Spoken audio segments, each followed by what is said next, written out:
just tirelessly working this case throughout the week and the hours of investment that they've made into this case. They've learned that the victim and the suspect did not necessarily appear to know each other at this particular point. There was some type of verbal contact that may have occurred throughout the day that we're still getting to the bottom of. But what ended up culminating to the murder was the subjects ending up on the second floor of this retail establishment at 315 South Gulfview. When they ended up there on the second floor, the victim, Rodney Sweeney, is seen approaching and striking a subject by Jamarian Lee. When that occurs, the subject, Johnathan, who has been arrested for second-degree murder, pulled out a firearm and fired that firearm 3 times, striking Rodney twice. The injuries were fatal and resulted in Rodney's death. After Johnathan fires the firearm, he discards it in the retail establishment and attempts to hide underneath some clothing that we will show you in a video. The brother of the deceased locates the firearm and is, after checking on his brother, starts to run after and try to locate the Johnathan, the person who killed his brother. From that point, the brother returns to his home. He was cooperative with us. He did have the firearm, so we believe we have recovered the murder weapon. And based on some of the forensic items that we recovered at the scene, we feel pretty confident it is the murder weapon, pending the forensic comparisons.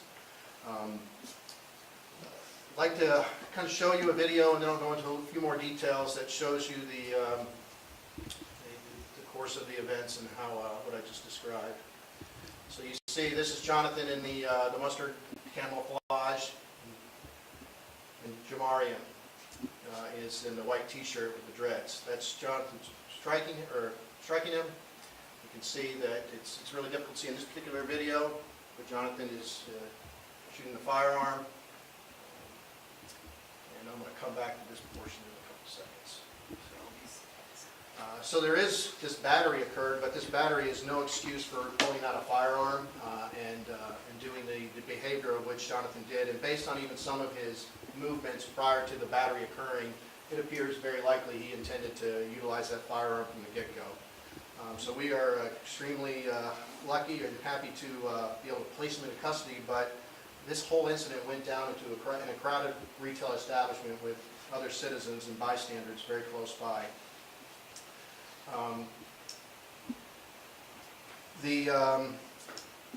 There's been an additional arrest in this particular case of a subject named Zaya Massucci, M-A-S-S-U-C-C-I. This particular individual assisted Johnathan in his attempt to evade capture. He is a subject who works on Clearwater Beach, has an association or a relationship with Johnathan. During the time after the murder, Johnathan somehow retreats and is able to go to Massucci's place of residence. He basically gets safe harbor there and stays there overnight.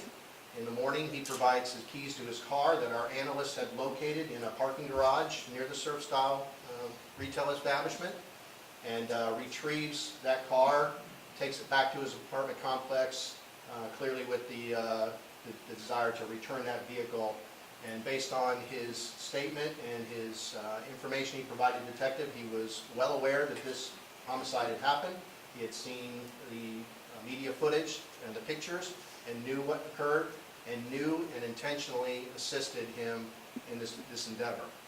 I'd like to kind of lead you or let you understand how the detectives were able to move so rapidly on this case. They were able to not only leverage their skills and experience, but couple that with the technology investment that the city has made in security for Clearwater Beach, utilizing the network of video cameras, databases, license plate reader technology, and our crime analysts that work in our real-time operations center.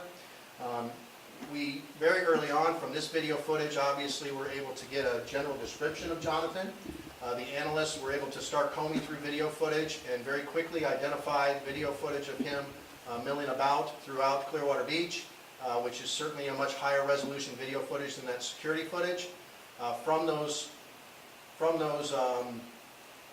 videos, we were certainly able to give you good video footage put out. But we were also able to gather information on who the potential suspect was. We had a first name early on, which was Johnathan, with some information that he may have gone to Clearwater High School. Our school resource officer that works at Clearwater High School and has been there for several years was woken up at very early hours of the morning. He was able to help put a full identity onto the suspect from the video. The analyst, as I mentioned, had located that car in the parking garage. We were able to immediately start surveilling that video, or that car, to see if he returned to get it, in which case is when we ran into Mr. Masucci, followed him as he took that car to his residence to try to return it to our suspect, and eventually arrested him on a marijuana charge and confronted him, in which case he disclosed his culpability in assisting Johnathan.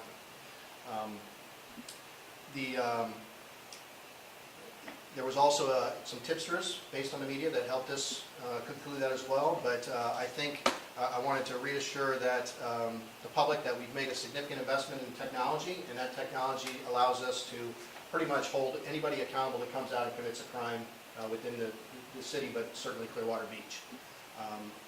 The other update I would like to provide is there was an unrelated incident that occurred on Sunday, on the 12th of March, at about 8 p.m. again. This was also on that South Gulfview stretch near the McDonald's restaurant. This involved a different scenario where this previous one is two groups that don't know each other that for whatever reason begin jaw-jacking with each other. This particular case involves a group that has some history. They came to Clearwater Beach not knowing the other was going to be there, but when they saw each other, it was eventually elevated into the point where they had a confrontation. This incident appears, like I said, just to be a chance run-in, and during this encounter, surveillance captures another subject stomping on the head of a victim, and that particular victim, Naya, fortunately had minor injuries. Not initially cooperative, but through the video footage we have been able to identify at least some people that are involved. We have made one arrest, Diane Say. He was arrested for his participation in an unrelated burglary, but we do know his involvement, and we are very close to identifying the other three and making those arrests, and I look forward to sending that media alert out as well. And the reason I share this one with you as well is to show that if these incidents happen in Clearwater Beach, there will be an arrest, you will be held accountable. There is a high level of certainty that you will be captured. As a matter of fact, I'd be more than happy if after this press conference, if any of you would like to come up and take a look at our real-time center, you can take a look at what the technology that they have access to and how they utilize that center. I want to reassure the public that these are two very visible incidences that will clearly make people question whether or not they are safe on Clearwater Beach. And safety is a perception, but it is also that perception is a reality. They are still very isolated, rare events on Clearwater Beach. Up to this weekend, actually, our data indicates from 2022 compared to this particular year, we're actually trending much lower on crimes on Clearwater Beach. And in fact, even with these incidences, we're still below our normal levels from 2022. So it's not much comfort to the family that have had people that have been victimized, or the families that are simply here enjoying vacation and see some of these very scary events. But those people that saw these scary events also saw a very massive, rapid response. When many of these incidences went down on an evening hour at 8 p.m., there was Deputy Chief Michael Wallach, Major Nate Burnside, multiple lieutenants, and a vast amount of resources that were able to jump on these calls very rapidly. In fact, in many of them, we didn't even need to wait for the 911 calls. We were on top of them as they were occurring. We're not experiencing anything on Clearwater Beach that this beach hasn't seen in the past. We've always had trouble during certain weeks or times when we would have young adults or teenagers that would come and congregate and choose to engage in this system of fighting. The true devil in the details is this social media component that our younger generation is, for whatever reason, infatuated with putting fights and any disruptive behavior on there and having some kind of badge of honor by doing that. But that is an issue that I'm not empowered to address. So I'd be more than happy to answer any questions before maybe if you'd like to have that tour, certainly welcome available to you. Chief, on Sunday, that incident, did gunshots go off? Yes, on Sunday, there was one gunshot that was fired. It didn't hit anybody, but we are pretty close to identifying who those people are, and they're going to be held accountable as well. We're also hearing that there were gunshots that went off Sunday down the street nearby a Walgreens. Can you confirm that? There was another incident, don't think it was necessarily near the Walgreens. There's an area stretch of El Dorado where we had somebody that went out towards the water and shot into the water, not at anybody or nobody was around him. We had one report of that. We were unable to locate that person because the citizen that had seen it had seen him kind of go out, do that, and then walk back into either a house or a car or something, and there was no description for that part. So, what would you say to spring breakers that are hearing these gunshots? They're seeing that rapid response, like you said, but they're just on edge, understandably so. yeah, understandably so, and that's why I want to, I'd ask them to look at the overwhelmingly rapid response, the very visible presence that we have out there, how quickly we are able to resolve these situations, and that will serve as a deterrent effect to any of these clowns that want to come out and do this ridiculous behavior. If they know they're going to come out there and they're going to get caught, I do believe that as we continue to institutionalize this quite honestly, best detective team we've ever had with our technology, I think we'll be pretty much scaring them off after hopefully this week. But certainly this week with all of the schools, the local schools out, is always the hardest week for us. But right up to last week, we were looking really good. What action will be taken to protect workers around the area, because they say that they want to see more officers walking or cycling in this area? I'd like to talk to those workers because if they haven't seen officers walking or cycling, I find it hard to believe. There are officers all over. Matter of fact, I have the ability on my phone to see the GPS location of all my officers, and they are very strategically and very well deployed. I doubt there's too many locations that aren't seeing an officer. We heard that Stanley had possibly looked at surf style. Do you know if that's true, and can you provide any insight into his criminal history, if there is any? I don't know. I don't have any knowledge of him ever working at the surf style. I'm not aware of that. His history is, I probably have to talk offline with you on that, because there is certain stuff that's juvenile that I might not be able to share, and in my mind I don't have it based on his birthday, which is what. Have you spoken with the family of Rodney Sweeney at all? I have not, but our team has. Okay. Do you know how they're dealing with this right now? I know you said his brother was kind of involved in some of this right now. I don't mean to be sarcastic, but as a parent, I don't think I need to ask how they're dealing with it. It's not going to be easy. It's hard. And, his brother was right there. He had family, he had siblings with him. There were siblings there that he was there with, and, one of the siblings is the one that actually tried to chase after the guy and return the firearm. So I'm sure it's very hard. No matter what the history is with a particular person, nobody wants their baby to be dead. You mentioned that, was the gun dropped in the store?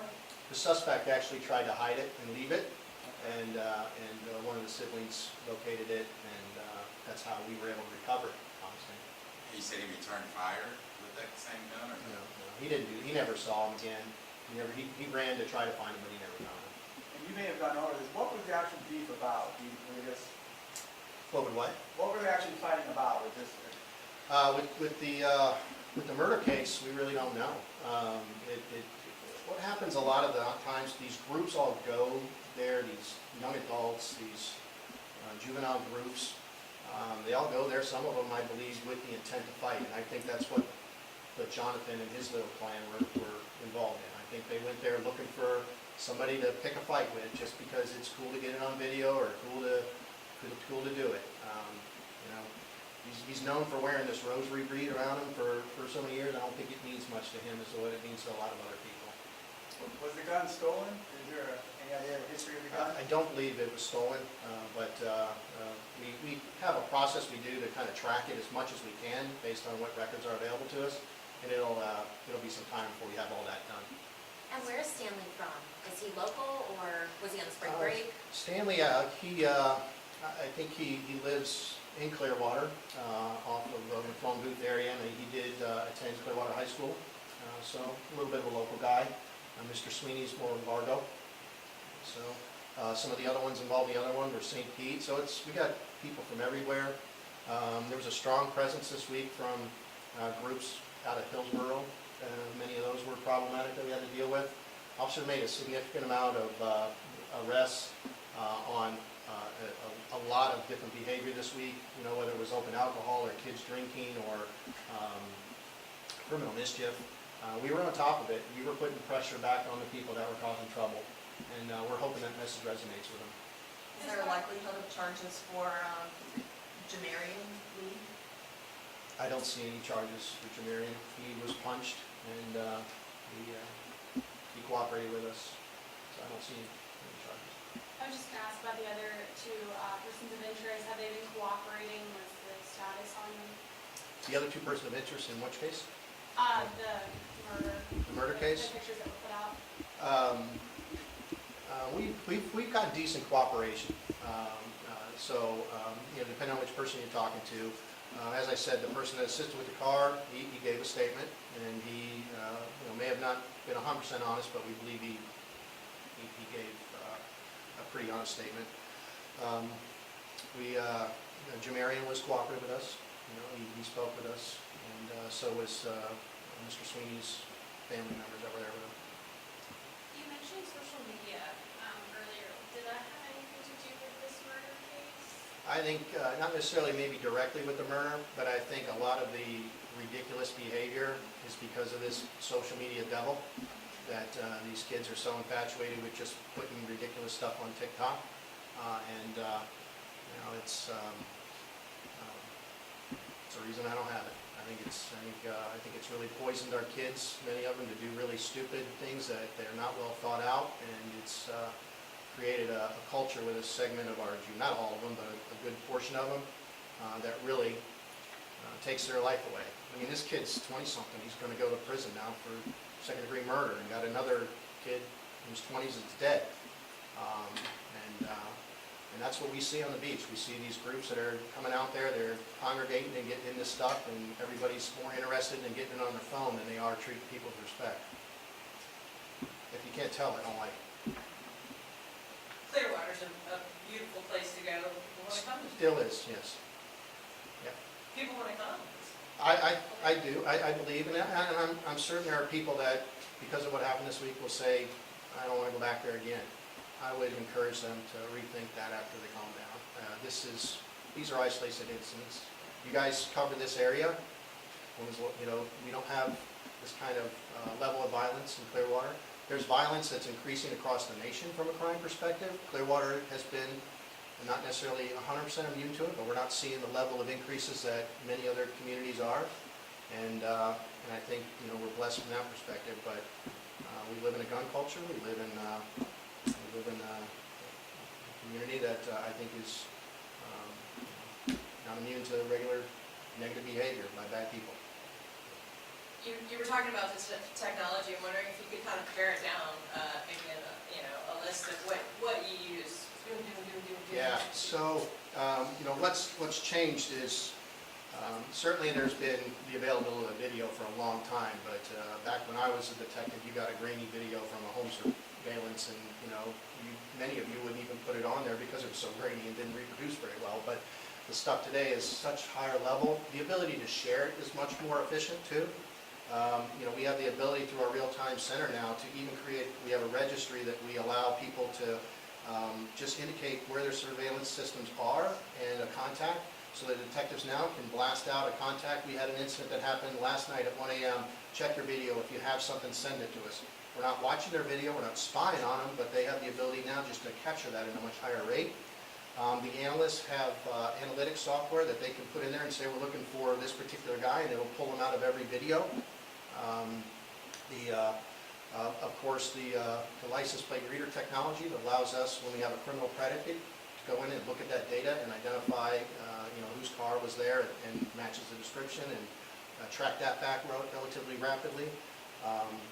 multitude of databases that are in the front of an analyst on a single pane of glass, so that they can just access all this stuff at a rapid rate. It's highly impressive, but I don't want to diminish the great work that the detective does, leveraging that technology, or what I would refer to as the air traffic controller, which is that crime analyst that is just, allowing us to move at the speed of light to close these things.